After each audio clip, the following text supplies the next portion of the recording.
ये है insight with रागा। सोचिए भीतर से। प्रिय दर्शकों, इनसाइट विद रागा के इस नए एपिसोड में आपका हार्दिक अभिनंदन, स्वागत। मित्रों, हम रोज अपने जीवन से नई बात सीखते हैं।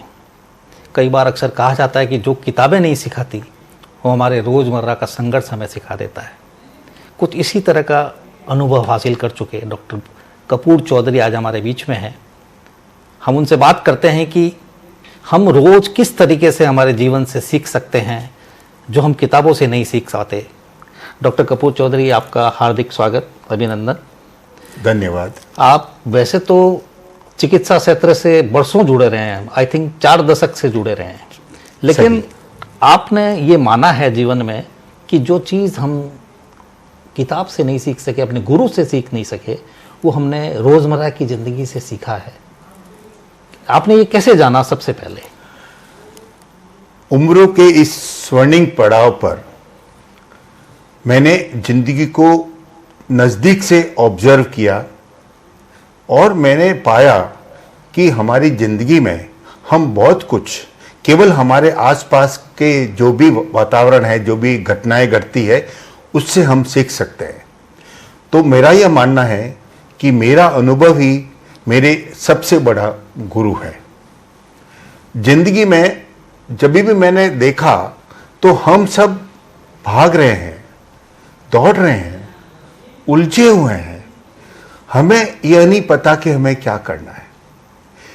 तब मैं आपसे एक ही बात का अनुरोध करता हूं कि आप थोड़े समय ठहरें और विचार करें कि क्या हम खुश हैं जिंदगी से? क्या हम शांति से रह रहे हैं? क्या हमारे जीवन में संतुष्टि है? आपको खुद ही इसका जवाब ढूंढना पड़ेगा। तब आप पाएंगे कि अधिकतर लोग यह समझते हैं कि शायद नहीं। तब फिर हम ऐसी जिंदगी क्यों जी रहे हैं? जरा हम सोचें तो मेरी एक पुस्तक 101 अनुभव सूत्र में मैंने इन्हीं चीजों का कि जिंदगी को कलयुग में बेहतर तरीके से कैसे जिया जाए, उसके बारे में कई उत्तम चीजों का वर्णन किया है जो मैंने जीवन में अनुभव किया है। लेकिन मैं आपसे एक पूछना चाहूँगा कि जब आपने ये सोचा कि 101 अनुभव मैं लिखूंगा, एक पुस्तक लिखूंगा, तो सबसे पहले आपके ध्यान में ये क्यों आया कि मुझे ये पुस्तक लिखना चाहिए? सबसे पहले मैंने ये विचार आया कि जब मैं मेरे दोस्तों को, आसपास के लोगों को, मित्रों को देखता हूं कि सब लोग जिंदगी में खुश नहीं है। सभी लोग किसी न किसी रूप में दुखी है, समस्याओं से ग्रस्त है।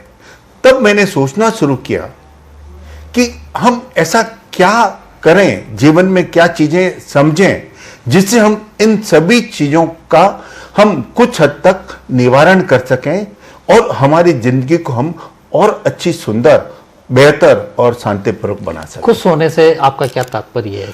खुश होने का मतलब क्या है? हम सब खुश होना चाहते हैं, लेकिन हम यह नहीं जानते कि हम कैसे खुश हो। इनफैक्ट कभी हमने सोचा ही नहीं कि जो भी खुशियां हैं वो हमारे भीतर है और हम उसे बाहर ढूंढ रहे हैं। हम कहां ढूंढ रहे हैं? हमारे पास अच्छी कार हो, हमारे पास अच्छा बंगला हो, हमारे पास में अच्छे मित्र हो जो खूब मस्ती मारे। यस, कुछ हद तक आपको इससे खुशी जरूर मिलेगी, लेकिन वो खुशी टेम्परेरी होगी, कुछ समय के लिए होगी। अगर हमें जिंदगी में खुश रहना है तो हमें अंदर से, हमारी आत्मा से, हमारे मन से खुशियां ढूंढनी पड़ेगी। खुद को प्यार करना पड़ेगा, खुद के साथ में खुद को समझना पड़ेगा, दूसरों को खुश रखना पड़ेगा और साथ में आप भी खुश रहे।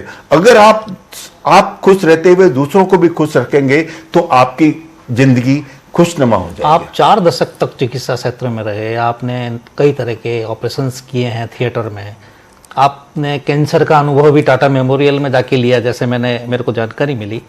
आप इस दौरान भी आपने क्या अनुभव किया? यस, मैंने ये अनुभव किया कि ज़्यादातर कैंसर के मरीजों के बारे में मैं आपको बता दूं कि हमारे यहाँ पे जो होता क्या है, जब कोई बीमारी, गांठ होती है, कोई भी गांठ होती है, तो हम पहले तो डरते हैं कि इसका इलाज कराएंगे, जांच कराएंगे तो शायद एक कैंसर निकल जाए। इस डर से हम इसकी जांच नहीं कराते। उसके बाद में अगर हम जांच कराते हैं, उस समय अगर कैंसर निकलता है और फिर हमारे यहाँ आते हैं जब 3rd और 4th स्टेज होता है, तो उनको ये मन में बैठ जाता है कि यार बड़े डॉक्टर के पास भी गए और हमने उसका इलाज नहीं हुआ। जबकि सच्चाई यह है कि 80% कैंसर का इलाज संभव है अगर हम उसे जल्दी से उसकी जांच करावें और जल्दी से सही कैंसर स्पेशलिस्ट से इलाज करावे, जनरल सर्जन या जनरल फिजिशियन से नहीं। कई बार आपको नहीं लगता कि अस्पताल की प्रक्रिया कुछ इतनी लंबी हो जाती है कि मरीज भी पता नहीं लगा पाता कि वाकई मुझे हुआ क्या है? कई बार एक्चुअल में हमें डॉक्टर को चुनना बहुत इंपॉर्टेंट है। नहीं, आपका इस मायने में डॉक्टर को चुनना मतलब जैसे एक आदमी हॉस्पिटल में गया, वो नहीं जानता कि मुझे किसके पास इलाज कराना है, तब तो उसके लिए वाकई में तो फिर वो कैसे पता लगा पाएगा कि मैं कैंसर की किस स्टेज में हूँ? वो तो जांच के बिना तो पता नहीं लग सकता। नहीं, वो नहीं कराते। कई बार क्या होता है कि जैसे मरीज अस्पताल गया और वो एक अच्छे डॉक्टर तक नहीं पहुंच पाता जो उसका अनुभवी है, तो वो रेजिडेंट, जो हालांकि रेजिडेंट भी बहुत अनुभवी होते हैं, लेकिन उनका वो एक्सपीरियंस नहीं होता कि वो आपकी नब्ज पकड़ के बता दे कि आपको ये बीमारी है। उसके लिए आपको सबसे पहले तो खुद को ध्यान देना पड़ेगा। जैसे फॉर एग्जांपल कई बहनों में ब्रेस्ट कैंसर होता है, अगर हम स्नान करते वक्त में अगर हम पूरे ब्रेस्ट को हाथ से अलग अलग तरीके से जांच करके पता लगा लें, अगर कोई गांठ आपको दिखे तो आपको तुरंत बिना डरे हुए उसका जांच करवानी चाहिए। एक FNAC biopsy, FNAC fine needle aspiration cytology होती है, इसमें केवल सुई डाल करके इलाज होता है, वो 70% सही होती है। अगर हम छोटी सी जांच करवा लें तो हमें यह पता लग सकता कि ये कैंसर है या नहीं है। उसके बाद में हम बायोप्सी और आगे का इलाज करावें। मेरा आप सभी से एक ही अनुरोध है कि कोई भी गांठ, कोई भी एबनॉर्मल चीजें, कोई भी आपकी खांसी जो लंबे समय तक चल रही हो, कभी आपके मल द्वार में या पेशाब में खून आ रहा हो, तो ऐसी कुछ लक्षणों को आप बिल्कुल नहीं टालें, उसका जांच करावें और जांच के बाद में अगर कैंसर निकलता भी है तो वो अर्ली स्टेज में होगा और आपके 80% ठीक होने की संभावना है। कैंसर से डरे नहीं, कैंसर का इलाज सही जगह कराए, आपको 80% जल्दी सफलता मिल सकती है। क्योंकि डॉक्टर साहब आपका अनुभव बहुत लंबा है, पर मेरा भी ये मानना है, क्योंकि मेरा भी कई 30 साल मैंने पत्रकारिता की है, अस्पतालों में कई तरह की रिपोर्टिंग करने का अवसर मिला है, तो मैंने देखा है कि आधे मरीज तो साइकोलॉजी से ही ठीक हो जाते हैं। उनको दवा की बजाय कई बार कहता है ना, उनको समझाने से ही वो आदमी ठीक हो जाता है। आप बिल्कुल सही कह रहे हैं। हाँ, अगर हम हमारे जीवन को देखें तो हमारे आसपास कई डॉक्टर हैं जो हम जानते नहीं है। पहला डॉक्टर है सूर्योदय। अगर हम सूर्य की किरणों को सुबह सुबह निहारें हैं तो हमारे जीवन में के बोनी हेल्थ पे बहुत फर्क पड़ेगा। दूसरी है शीतल जल, शुद्ध वायु। तीसरा है व्यायाम और योगासन। चौथा है हमारी सकारात्मकता। पांचवा है हमारी आत्मशक्ति और छठा है हमेशा खुश रहो। ये ऐसे डॉक्टर हैं, अगर हम हमारी जिंदगी में इनका पूरी रूप से उपयोग करें तो मेरा मानना है कि हम स्वस्थ रहेंगे, बीमार पड़ने की संभावना कम होगी। आपको लगता है कि आज के इस युग में जो टेक्नोलॉजी युग कहलाता है, आने वाला समय तो एआई का है जो पता नहीं कहाँ जाने वाला है। सही। आदमी सुबह उठते ही सबसे पहले मोबाइल हाथ में लेता है कि क्या नया मैसेज है, और उसी से उसकी ज़िंदगी या दिन की शुरुआत होती है। ऐसे में हम ये उम्मीद करें एक युवा से कि वो सुबह उठते ही सूर्योदय के दर्शन करे, ये कैसे पॉसिबल है? क्योंकि बिल्कुल धारा ही बदल चुकी है। आप बिल्कुल सही कह रहे हैं। हमारे जीवन में हम जब भी हम मोस्टली ये जो टेक्नोलॉजी वाले पर्सन हैं, आईटी वाले पर्सन हैं, उनको समय ही नहीं मिलता। सुबह से शाम और रात तक, मेरे कई मित्र ऐसे हैं, रात तक वो लैपटॉप पे उलझे रहते हैं या मोबाइल में उलझे रहते हैं, तो उनको अपने जीवन के बारे में सोचने का समय नहीं मिलता। यहाँ तक कि अगर दोनों हस्बैंड वाइफ इसी फील्ड में हैं तो उनको अपने अंतरंग बातें करने का भी अवसर नहीं मिलता। ऐसी स्थिति में हमारी मानसिक रोग इतने बढ़ जाते हैं कि हमें समझ में नहीं आता हम क्या करें। हम जिंदगी के इन प्रॉब्लम्स को हम ये समझ नहीं पाते कि हमें क्या करें। हम केवल भाग रहे हैं, हम पैसों के लिए भाग रहे हैं, हमें ये नहीं पता कि हमारे जिंदगी में क्या करना है। मैं उन्हीं लोगों से, उन्हीं युवाओं से अनुरोध करता हूं कि भागने के बजाय एक अपने जीवन में वर्क लाइफ बैलेंस रखें, ताकि आपका काम जरूरी है, काम बंद नहीं कर सकते, लेकिन काम के साथ में अपने स्वास्थ्य का ध्यान रखें, अपने परिवार का ध्यान रखें, अपने जिससे आप सबसे ज्यादा प्रेम करते हैं, वो आपकी पत्नी हो सकती है, आपके फैमिली मेंबर हो सकते हैं, उनको ध्यान दें और एक जीवन में वर्क लाइफ बैलेंस बना के रखें। अगर आप वो रखेंगे तो आपकी जिंदगी सुखद और अच्छी रहेगी। और नहीं तो ये जो आप कर रहे हैं, जिसमें आपको सुबह उठने का पता नहीं कब उठते हैं, कई लोग, मेरे कई मित्र हैं जो 10-11 बजे उठते हैं, जो सूरज नहीं देख पाते, उनका थोड़े समय बाद में स्वास्थ्य खराब होने लगेगा और हम फिर उसको वापस रिवर्ट नहीं कर सकते। हमारे जनरली होता क्या है कि हम कमाने के लिए दौड़ रहे हैं और हमारा स्वास्थ्य खराब करते हैं, और हम जब स्वास्थ्य खराब हो जाता है तो वो पैसा जो हमने कमाया है वो हम स्वास्थ्य को ठीक करने में खर्च करते हैं। तो मेरा अनुरोध है कि हम ऐसा न करके केवल हमारे स्वास्थ्य की तरफ ध्यान दें। सुबह केवल 1 घंटा अगर आप घूमने जाएं, योगा करें, मेडिटेशन करें और भगवान का नाम लें, मेरा पूर्ण विश्वास है कि आपकी जिंदगी में बहुत कुछ सुधार आने लगे। ये बहुत दुखद स्थिति कह सकते हैं इसको कि आज के इस आईटी युग में बच्चे रात को 1:30-2 बजे 3 बजे तक सोते हैं और सुबह उठने का, आप सही कह रहे हैं कि 10 बजे तक उसको उठने का कोई समय नहीं होता। ऐसी स्थिति में जब उसकी मजबूरी है, क्योंकि वो दिन भर सुबह 8 से लेकर रात को 8-9 बजे तक, यानी 12 से 14 घंटे उसके पास आईटी का वर्क रहता है, कंप्यूटर का वर्क रहता है, लैपटॉप पर, मतलब आप इसे मान सकते हैं। ऐसी स्थिति में आपने जब 101 सूत्र लिखी, क्या आपने कभी इन युवाओं की तरफ भी सोच के कुछ उनके लिए लिखा? मैंने केवल उन युवाओं से लेकर के बुजुर्ग वर्ग के लिए पूरी किताब में सब कुछ लिखा है। युवाओं के लिए मैं इंपॉर्टेंट मानता हूं कि सबसे पहले अपनी हेल्थ की तरफ ध्यान दें। नंबर 2, हेल्थ का मतलब शारीरिक हेल्थ नहीं, मानसिक हेल्थ भी, और हो सके तो आध्यात्मिक हेल्थ भी। अगर आपकी इन तीनों चीजों में थोड़ा सा ध्यान, आपके लाइफ का 1 या 2 घंटा, 24 घंटे में से 1 या 2 घंटे निकाल करके अगर हम आपकी तरफ ध्यान देंगे तो आपका जीवन में जो भी आप काम कर रहे हैं वो कम समय में और बेहतर काम कर सकेंगे। अगर आप थक जाएंगे तो आप भले ही समय लगाएंगे लेकिन आप अच्छा काम नहीं कर सकते। तो आपको अगर अच्छा और टाइमली काम करना है तो उसके लिए आपको इंटेलिजेंस होना पड़ेगा, और उस इंटेलिजेंसी के लिए आप इंटेलिजेंट हो, नो डाउट, लेकिन आप आध्यात्मिक रूप से और मानसिक रूप से इंटेलिजेंट नहीं हो। तब आपके जीवन में देखिए, अगर आप ये सुधार लाते हैं तो आपका देखिए आपके जीवन में कितना परिवर्तन आता है, और कई काम जो आप लंबे समय से नहीं कर पाते वो काम अब शॉर्ट समय में कर पाएंगे, क्योंकि your intention, focus will be precise. हम फोकस को इधर उधर नहीं जाने देंगे। जनरली फोकस जब इधर उधर बिखरता है, जब हम ध्यान की तरफ नहीं जब स्वामी विवेकानंद जी ने सही कहा है कि एक लक्ष्य ढूंढो, उस लक्ष्य को अपने दिमाग, अपने शरीर, अपने मन से उसको पूरा करने की कोशिश करो और दिन रात लग जाओ। तो कोई ऐसा रीजन नहीं है कि आप अपने जीवन को के उस उद्देश्य को जिससे आप पाना चाहते हैं सफलतापूर्वक पा सकेंगे। लेकिन उद्देश्य मल्टीपल नहीं होने चाहिए, एक उद्देश्य होना चाहिए। आपका ये कहना बिल्कुल सही है, और मैं समझता हूँ कि लाइफ या वर्क बैलेंस अगर हो जाती है तो ज़िंदगी में दवाओं की कोई ज़रूरत नहीं है।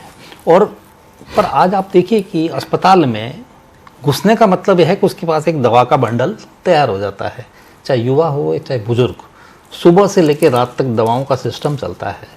और स्पेशली आज के ज़माने में बीपी और शुगर, और मैं कई बार ये देखता हूँ कि शुगर, वो जिसने ज़िंदगी में चीनी नहीं खाई हो उसको भी शुगर है, क्योंकि तनाव बहुत है ज़िंदगी में। इन सब बैलेंस कैसे करें? आपने बहुत अच्छा सवाल पूछा है, और यह न केवल युवा वर्ग के लिए बल्कि बुजुर्गों के लिए भी बहुत इंपॉर्टेंट चीज़ है। आपने जो स्वास्थ्य के बारे में बताया, तनाव में रहने के बारे में बताया, बिल्कुल सही है। अब हमें क्या करना चाहिए? मैं हमेशा कहता हूं कि दवाई से कभी आप स्वस्थ नहीं हो सकते। जो हम दवाएं दे रहे हैं वो एक तरह का धीमा जहर है जो हमारे शरीर को थोड़ा फायदा भी करता है लेकिन नुकसान ज्यादा करता है।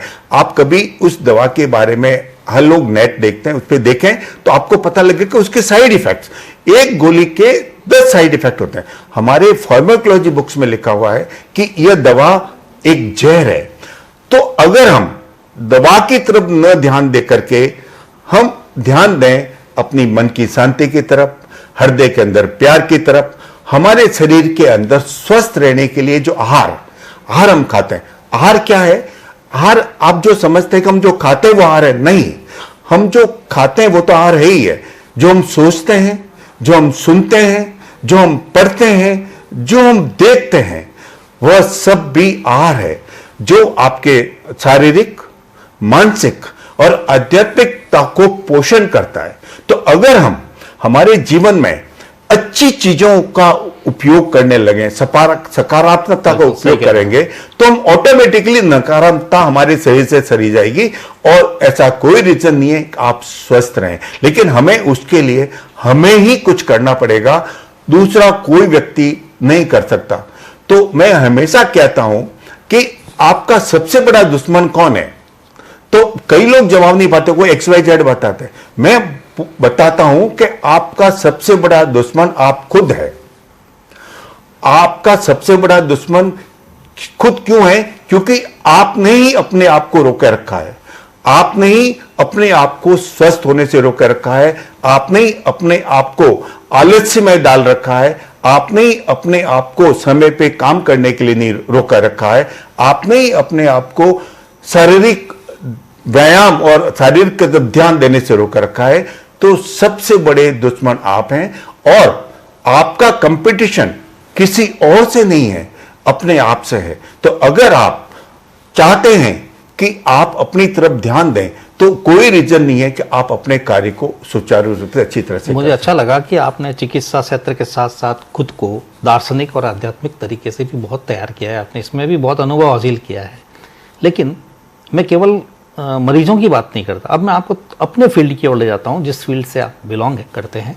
कि डॉक्टरों को जब पता है कि दवा इलाज नहीं करती, कई बार मैंने ऐसा भी सुना है कि आपका सर दर्द है तो दर्द यहाँ से हटा के कहीं और शिफ्ट कर दिया जाएगा, वो खत्म नहीं होता, अस्थायी रूप से वो जगह सुन्न हो जाएगी या कुछ हो जाएगा, उसका उपचार नहीं होता। अगर उपचार होता तो दूसरे दिन वापस दर्द नहीं होता। ये आप मानते हैं ना? जैसे कैंसर का आप ट्रीटमेंट करते हैं तो किसी की कैंसर की गांठ है, यदि निकाल दी जाती है तो वो भी कई बार वापस बनती है।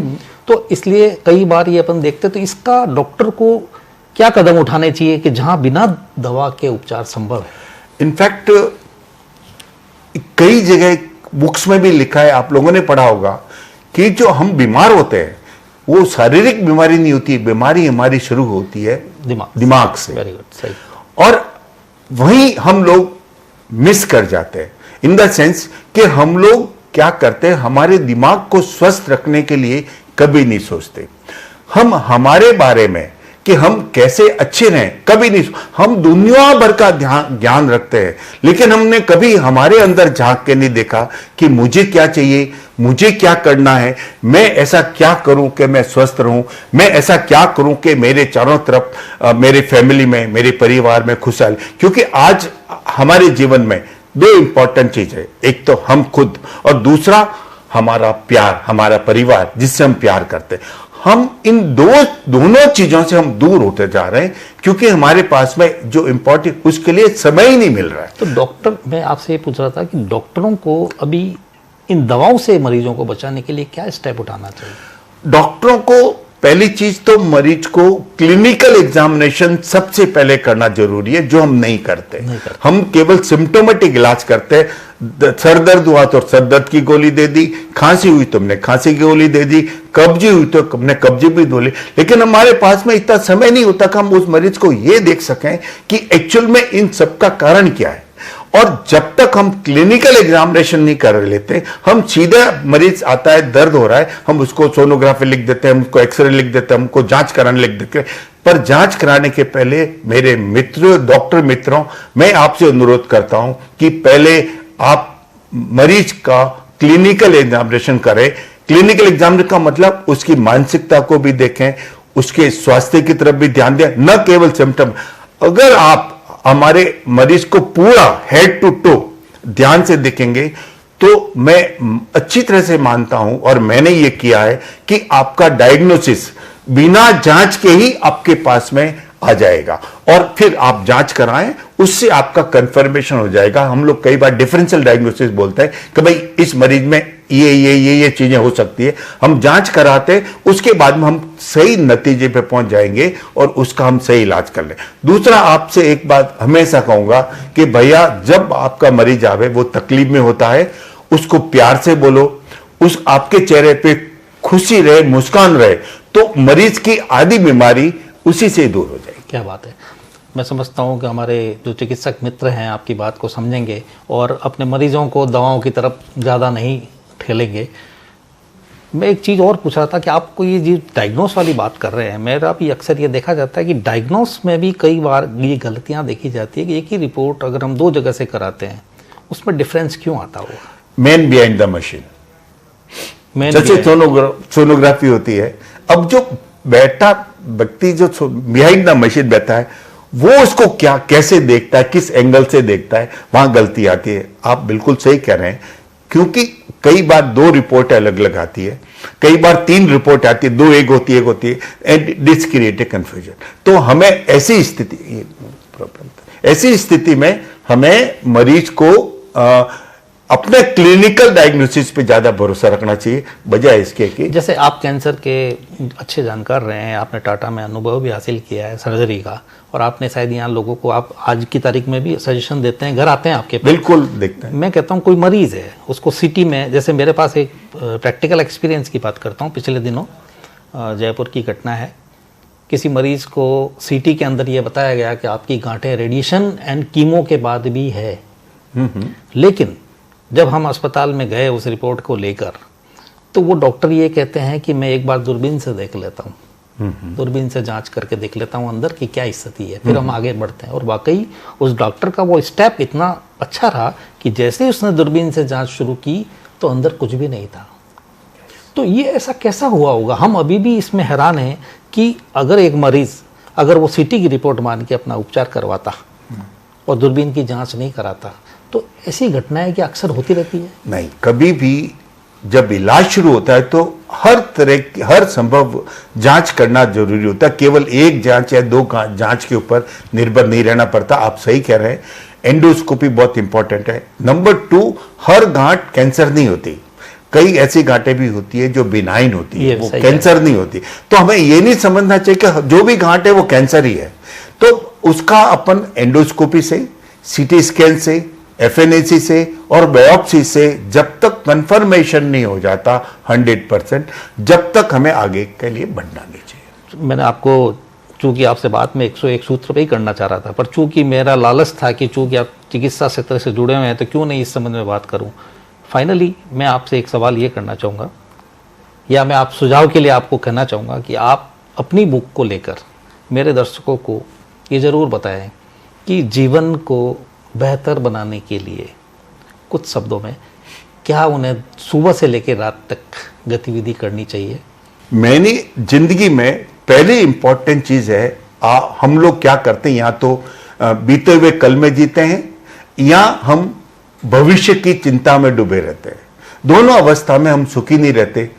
तो हमें भगवान महावीर ने यह कहा है कि न मैं बीते हुए कल में डूबा रहता हूं, न मैं वर्तमान में जीता हूं, मैं केवल वर्तमान में जीता हूं, इसलिए मैं सुखी रहता हूं। तो हम वर्तमान में जिए, खुश रहें, मस्त रहें, आप भी खुश रहें और दूसरों के आसपास भी खुशियां फैलावें, तब जाकर के आप अपने जीवन को सरल बना सकेंगे।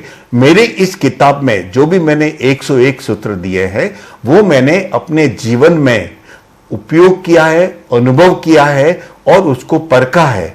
और मेरा पूर्ण विश्वास है कि ये सभी 101 सूत्र को आपको समझना होगा, समझ करके उसको आदत में डालना होगा और अपनी जीवन शैली में, मीन्स रोजाना की दिनचर्या में उसे अपनाना होगा।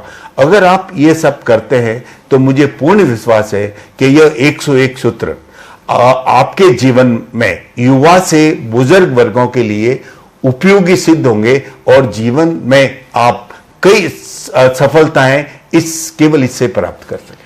डॉक्टर कपूर चौधरी ने तो अपने अनुभव के आधार पे 101 सूत्र किताब लिखी है। उन्होंने रोज जिया और रोज लिखा और रोज अनुभव हासिल किया। आप और हम भी उन्हीं के जैसे हैं। हम भी रोज जीते हैं, रोज संघर्ष करते हैं। क्यों नहीं अपने संघर्षों से कुछ सीखें। 101 सूत्र से थोड़ा और आगे बढ़ते हुए 102, 3 हम 201 सूत्र तक इसे ले जाएं। मुझे उम्मीद है कि कल से या आज से आप भी कुछ इसी तरह जीना शुरू करेंगे, अनुभव से सीखना शुरू करेंगे। डॉक्टर कपूर चौधरी, आपका हार्दिक अभिनंदन और धन्यवाद कि आपने हमारे दर्शकों के लिए इतना समय निकाला यहाँ पधारने के लिए। शुक्रिया। जय हिंद। ये है इनसाइट विद रागा, सोचिए भीतर से।